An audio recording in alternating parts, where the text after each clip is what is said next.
अस्सलामुअलैकुम नाज़रीन कराम, नई वीडियो में आपको खुश आमदीद कहते हैं। आज बहुत ही तबाहकुन दिन है काजी के लिए और उनके हैंडलर्स के लिए। एक बंदा खड़ा हो जाए तो पूरे निज़ाम को हिला के रख देता है। इमरान खान क्या खड़ा हुआ, मुख्तलिफ अदालतों में जजों ने भी कंपनी को ठोकना शुरू कर दिया।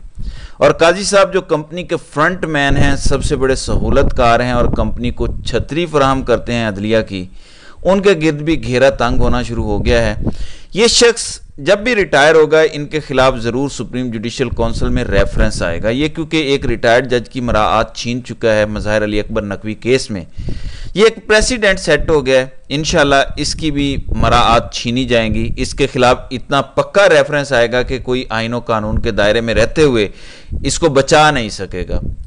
नाज़रीन इकराम, आपके सामने तफसीलात रखता हूं। मैंने इमरान रियाज की एक ट्वीट देखी कि शाहिद आफरीदी, आपने ज़ाती हमले में लिमिट क्रॉस कर दी है, अब आपको जवाब मिलेगा। मैं फिर शाहिद आफरीदी की टाइम लाइन पे गया कि उसने ऐसा क्या बोल दिया कि इमरान रियाज को इतना गुस्सा आ गया। फिर मुझे वो वीडियो देखने को मिली जिसमें शाहिद आफरीदी ने इंतहाई गिरी हुई हरकत की है, परले दर्जे का इंतहाई इस्टेब्लिशमेंट का टाउट होने का सबूत दिया है और वही बयानियाँ चलाया है जो इस्टेब्लिशमेंट का है। मैं तो यकीन नहीं कर सकता कि ये शख्स इतना गिरा हुआ है। आपका एक कैलिबर है, एक क्लास होती है। आप किसी पे इल्ज़ाम भी लगाते हैं तो आपके अल्फाज का चुनाव बताता है कि आप किस लेवल के इंसान हैं। मैं यहीं से वीडियो का आगाज़ करना चाहता हूं क्योंकि आगे बड़ी एक्सक्लूसिव स्टोरीज़ हैं। आज जो अदालतों में ख़ास तौर पर लाहौर हाई कोर्ट के चीफ जस्टिस ने काजी के साथ किया है और ISI के साथ किया है, उनका मक्कू ठपने वाला काम किया है। मुझे उम्मीद पैदा हुई है कि ये जितनी मर्जी अदालतें मैनेज कर लें, अब ये मैनेज नहीं कर सकते इस निज़ाम को। ये निज़ाम तो गया, इसका टाइम पूरा हो चुका है। लेकिन पहले हम सुनते हैं कि शाहिद आफरीदी ने इमरान रियाज के हवाले से क्या गलीज बात की है, ये जरा मुलाहिजा करें।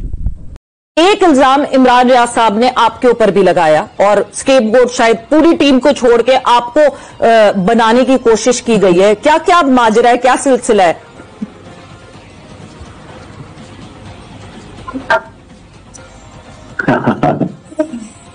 सवेरा, ना तो मैं सिलेक्टर हूँ, ना मैं कोच हूँ, ना कुछ और हूँ। मैं तो इस सिस्टम का हिस्सा ही नहीं हूँ। सवेरा, ऑनेस्टली स्पीकिंग, इतनी हैरत होती है कभी कभार कि लोग झूठ को बेचते किस तरीके से हैं।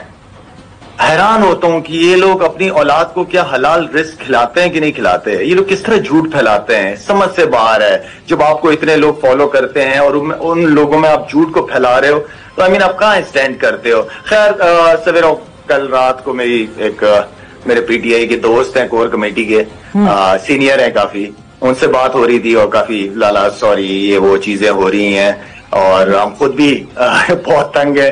ये सोशल मीडिया वगैरह जिस तरह चीजें को लेके चलता है, लेकिन लाला आपको रिप्लाई नहीं करना चाहिए था। मैंने कहा क्यों नहीं करना चाहिए था? कह रहे वो बेचारा जब से बाहर आया वो मेंटली स्टेबल नहीं है वो।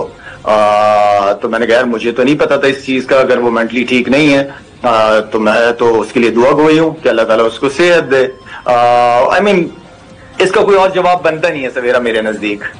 जी, ये कह रहा है कि मेरी तहरीक इंसाफ की कोर कमेटी के एक सीनियर बंदे से बात हुई और उसने कहा कि हम भी बड़े तंग हैं, जैसे सोशल मीडिया चलता है और आपको जवाब नहीं देना चाहिए थे तो सॉरी वो बोल रहा था। सोचें, इमरान रियाज खान ने तुम्हें कुछ कहा है तो तहरीक इंसाफ की कोर कमेटी क्यों सॉरी बोल रही है? पहले तो मुझे ये बताओ। नाज़रीन इकराम, ये कंपनी सरकार का बयानिया है। इमरान रियाज का तहरीक इंसाफ की कोर कमेटी से क्या ताल्लुक है कि वो सॉरी बोल रहे हैं इमरान रियाज के लिए? फिर वो कहता है कि तहरीक इंसाफ की कोर कमेटी के बंदे ने मुझे कहा कि इमरान रियाज का दिमागी तवाज़ुन ठीक नहीं है। सो इमरान रियाज और तहरीक इंसाफ में भी लड़ाई करवाने की ये कोशिश कर रहा है। तो कैसा सियासी दिमाग है कंपनी का? ये तो फ्रंट मैन है खाली, ये तो डफर है जिसको इस्तेमाल किया जा रहा है मुबैना तौर पर। लेकिन आप जरा देखें कि कैसे चालाकी से गेम डाली गई है कि इमरान रियाज को तहरीक इंसाफ से भी इकट्ठा करो। इमरान रियाज की एक वैल्यू है बतौर सहाफ़ी, बतौर यूट्यूबर, बतौर एक बीकन ऑफ होप के कि जिसने जबर बर्दाश्त किया, जुल्म बर्दाश्त किया, लेकिन वो डटा रहा। इस पर भी बोला जा रहा है। तो कितने हमले किए हैं इस शख्स ने कि PTI के अपने लोग सोशल मीडिया से तंग हैं, जिससे एस्टेब्लिशमेंट तंग है। कैसा अटैक है ये? PTI की कोर कमेटी इमरान रियाज को पागल समझती है, ये एक और हमला। इमरान रियाज झूठ बोलता है, बच्चों को हलाल नहीं खिला रहा, ये इमरान रियाज की क्रेडिबिलिटी पे हमला, ताकि लोग उसे देखना छोड़ दें। तो आप जरा देखें कि कितना बड़ा अटैक लॉन्च किया गया और मुझे इंतजार है कि इमरान रियाज اس پہ نپاتلا جواب دیں، غصے میں نہ بات کریں۔ یہ بہت گھری ہوئی حرکت کی ہے جو شاہد افریدی نے، میرے خیال میں اگر شاہد افریدی کی کوئی 5% بھی عزت باقی رہ گئی تھی اس ملک میں تو میرے نزدیک وہ ختم ہو گئی ہے۔ تصویر آنے کے بعد پوری قوم اس بات پر متفق نظر آ رہی ہے کہ شاہد افریدی یہودی ایجنٹ تو نہ ہوگا، لیکن ڈفر ہے، جاہل ہے، اسے پتہ نہیں تھا کہ وہاں کیا ہو رہا ہے۔ کیا ایسے بندے کو لانچ کیا جا سکتا ہے سیاست میں؟ کیا ایسے بندے کی کسی بات پہ بھروسہ کیا جا سکتا ہے؟ یعنی ان کا صہیونیوں کے ساتھ تصویر بنانے کا ٹوٹل ڈیفنس یہ ہے کہ مجھے پتہ ہی نہیں تھا، میں تو ان پڑھ ہوں، میں تو اندھا ہوں، مجھے تو اسرائیلی جھنڈے ہی نظر نہیں آ رہے تھے۔ یہ اسرائیل کی مذمت تک نہیں کر سکا، تو یہ اس کی حالت ہے۔ بہرحال اب اصل موضوع کی طرف آتے ہیں۔ قاضی پر اگر کوئی ایٹمی حملہ ہو سکتا تھا تو وہ یہ 3-4 لائنوں میں کیا گیا۔ لاہور ہائی کورٹ کے جانے والے چیف جسٹس نے اپنے آخری فیصلے میں قاضی نے ان کو ہٹا تو لیا، وعدہ تو پورا کر لیا کمپنی کے ساتھ، لیکن وہ لکھتے ہیں کہ جو ISI کی مداخلت ہے سرگودا میں جج کے خلاف اور جس طرح سے کیا گیا، ایک اور واقعہ بھی اس میں ذکر ہے۔ لاہور ہائی کورٹ کے چیف جسٹس نے باقاعدہ آرڈر دے دیا ہے، اس میں انہوں نے کہا کہ جو خط آیا، جو مداخلت ہو رہی ہے، اس کو ہم سپریم کورٹ کو آگاہ کر رہے ہیں اور اس کا حصہ بنا رہے ہیں۔ اب قاضی صاحب پر یہ تلوار لٹک رہی ہے جو کہتے ہیں 6 ججز کے کیس میں کہ میرے ہوتے ہوئے تو کوئی مداخلت ہی نہیں ہوئی۔ اب منیب اختر، عائشہ ملک، شاہد وحید، اطہر من اللہ سب بولیں گے۔ اب قاضی صاحب آپ کو لگ پتہ جائے گا، آپ کو فرار کا راستہ نہیں ملے گا فل کورٹ میں۔ جو آپ اس کیس پر مٹی ڈالنے کی سازش کر رہے ہیں وہ نہیں ہونے والا۔ جو ججز بیٹھے ہوئے ہیں مخصوص نشستوں کے کیس میں، وہ 6 ججوں والے کیس میں آپ کو رگڑیں گے، اور پھر جب آپ اس بینچ میں بیٹھیں گے تو وہاں بھی آپ کو رگڑا لگے گا۔ بے شک آپ اپنی مرضی کے سارے جج بٹھا لیں۔ یہ وہ کام کیا لاہور ہائی کورٹ کے چیف جسٹس نے کہ کہہ سکتے ہیں کہ شیر کی ایک دن کی زندگی گیدڑ کی 1000 سالہ زندگی سے بہتر ہے۔ ان کا ایک آرڈر قاضی کی 100 زندگیوں سے زیادہ بھاری ہے۔ آپ کو پتا ہے کہ لاہور ہائی کورٹ نے سوموٹو لیا تھا سرگودا جج کے معاملے پر۔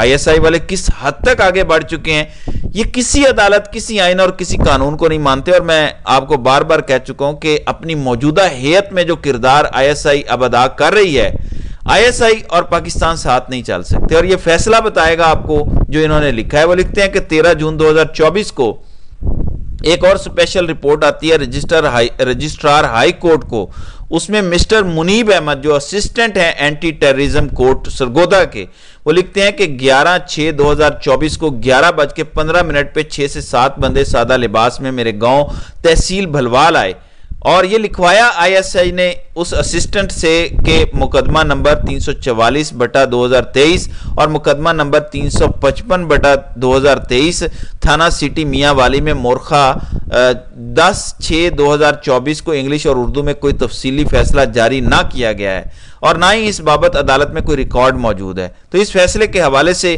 شک پیدا کرنے کے لیے ISI کے لوگ عدالت کے اسسٹنٹ کے گاؤں پہنچے اور وہاں پہ لوگوں کو زد و کوب کیا اور یہ 3 لائنیں اردو میں لکھوائیں۔ پھر یہ لکھا ہے کہ میں نے جو یہ رپورٹ لکھ کر دی ہے ISI کو، یہ میں نے بہت دباؤ میں لکھ کر دی، میرے بچے اور میری فیملی خوف کا شکار ہے۔ اسے اب لاہور ہائی کورٹ کے چیف جسٹس نے آرڈر کا حصہ بنا دیا ہے۔ تو یہ لوگ اتنے بے شرم ہیں، یقین مانیں کہ مودی بھی پاکستان میں وہ سب نہ کرتا جو یہ لوگ اس وقت پاکستان میں کر رہے ہیں۔ لاہور ہائی کورٹ کے چیف جسٹس نے سوموٹو لیا ہوا ہے، آپ کے خلاف توہین عدالت کی کارروائی چل سکتی ہے، آپ کو نوٹس ہوئے ہیں کہ آ کے جواب دیں، اور آپ پھر بھی یہ کام کر رہے ہیں۔ جب تک یہ ایجنسیاں اور ادارے پاکستانی قانون کے تابع نہیں آئیں گے تب تک پاکستان کا کوئی مستقبل نہیں ہے۔ تو یہ فیصلہ بڑا زبردست اور جاندار ہے۔ پھر وہ کہتے ہیں کہ یہی کام ISI والوں نے راولپنڈی کے جج کے ساتھ بھی کیا کہ نہ لوگوں کو عدالت جانے دے رہے ہیں، نہ جج کو ان کی مارکنگ کرنے دے رہے ہیں، نہ کیس لگانے دے رہے ہیں۔ ایک طرف کور کمانڈر اور ایک طرف فارمیشن کمانڈر بیٹھ کے دھمکیاں دیتے ہیں کہ نہیں چھوڑیں گے، پھر ان کے ٹاؤٹ آ کے صحافی ٹی وی پہ کہتے ہیں کہ 9 مئی میں کوئی بری بھی ہو گیا تو نہیں چھوڑیں گے۔ دوسری طرف عدالتوں میں کیس ہی نہیں چلنے دے رہے، کہہ رہے ہیں کہ جب تک ہماری مرضی کے جج نہیں لگیں گے ہم کیس نہیں چلنے دیں گے۔ مطلب آپ نے فکس میچ کھیلنا ہے، آپ کے پاس جو ناقابل تردید ثبوت ہیں وہ میڈیا میں لا کر تو دکھائیں، لیکن کیونکہ آپ کے پاس کوئی ثبوت نہیں ہے 9 مئی کے، اس لیے آپ لوگ یہ ڈرامے کر رہے ہیں، ججز کو دباؤ میں لا رہے ہیں اور ان سے جعلی فیصلے کروانے کی کوشش کر رہے ہیں، لیکن آپ کا کھیل ختم ہونے والا ہے۔ नाज़रीन کرام, एक और जो ऑर्डर आया जस्टिस शाहिद करीम का, जो फैसला था कि ट्रिब्यूनल लगा दिए गए हैं, उस पर काजी और एक जूनियर जज बैठा था, उस पर इलेक्शन कमीशन को स्टे नहीं मिला। मैं जो समझ पाया हूँ, ट्रिब्यूनल्स अब काम शुरू कर सकते हैं। जब तक इस केस का फैसला नहीं होता, ट्रिब्यूनल्स काम जारी रख सकते हैं। अब आगे लार्जर बेंच बनेगा, यहीं पे अब हमें पता चलेगा कि मंसूर अली शाह क्या इस रजीम के साथ साजबाज मुकम्मल कर चुके हैं या कोई इंडिपेंडेंट बेंच बनेगा, क्योंकि 3 जजों की कमेटी बेंच बनाती है। तो जो बेंच बनेगा उसमें सिर्फ काजी साहब को इल्ज़ाम नहीं दिया जा सकता, क्योंकि उसमें मंसूर अली शाह और मुनीब अख्तर भी हैं। इन दोनों का वोट जिस तरफ होगा, या इनमें से कम एक का वोट काजी के साथ होगा, तब वो बेंच बनेगा। काजी साहब तो अपने हम ख्याल जजेस बिठाना चाहेंगे, लेकिन क्या मंसूर अली शाह और मुनीब अख्तर एक पेज पे आ सकेंगे और इंडिपेंडेंट जजेस का बेंच बन सकेगा इस केस के लिए?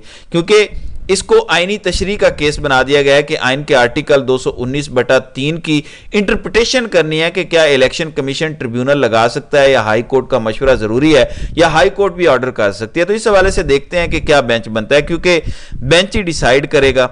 और ये वो केस है जो आगे मखसूस नशिस्तों के केस के फैसले का भी आपको बता देगा कि क्या आने हैं, और फिर काजी साहब के जजों की एक्सटेंशन होनी या नहीं, क्योंकि लालच दे रहे हैं तमाम हाई कोर्ट और सुप्रीम कोर्ट के जजों की कि एक्सटेंशन हो जाएगी 2-2 साल नौकरियों की, और एक और खेल खेल रहे हैं कि किसी भी हाई कोर्ट का जज अब किसी भी दूसरी हाई कोर्ट में ट्रांसफर हो सकेगा। फॉर एग्जांपल, जो 6 जजेस हैं इस्लामाबाद हाई कोर्ट के, जो नहीं मान रहे एस्टेब्लिशमेंट की बात, ये नई आईनी तरमीम ला रहे हैं कि इन 6 जजों को ये चाहें तो पिशावर भेज सकते हैं, बलूचिस्तान भेज सकते हैं, और यहाँ पे अपनी मर्जी के टाउट जज लगाएंगे।